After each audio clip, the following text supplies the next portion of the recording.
Oy, Pedro, may kukwento ako sa'yo. Ano naman ang kwento na naman yan? Wala. Kumpare ko. Turuin mo. Totoo ba yan? Siyempre, totoo. Hindi totoo yan. Bola lang yan. Sira ulo. Pagpasok ko ng bahay, naligaw ako. Turuin mo. Sa sobrang laki ng bahay, naligaw ako. Ano ba yan? Sobrang yaman naman yung pare mo. Ano ba yan? Vlog? Ang yaman, pare. Turuin mo, pumasok ako nung Lunes. Doon sa bahay niya. Pero tulis ako nakalabas.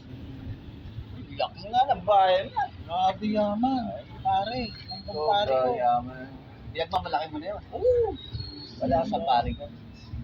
Kaya pa yun. Oo, panis yan sa pare ko. Dalawang araw ako paikot-ikot din sa bahay no.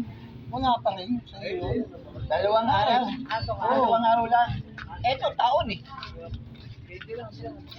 Grabe. Ilang taon, dekada pa. Sabi mo, yung pare ko, pumunta ako, pinisita ko, bahay niya.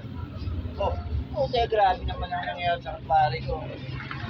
So, sobrang laki ng bahay niya. Napasok siya 2001. Hanggang ngayon, 2025 na ngayon. Grabe naman laki Hanggang na. ngayon, nandito pa rin. Sobrang laki na, mas malaki pa sa mall. Alam mo, ang mall yan. Grabe, Talaga ang laki niya. Yaman talaga pare ko. Talagang, Saan ba bahay nun? pero, ibig. Pinibig.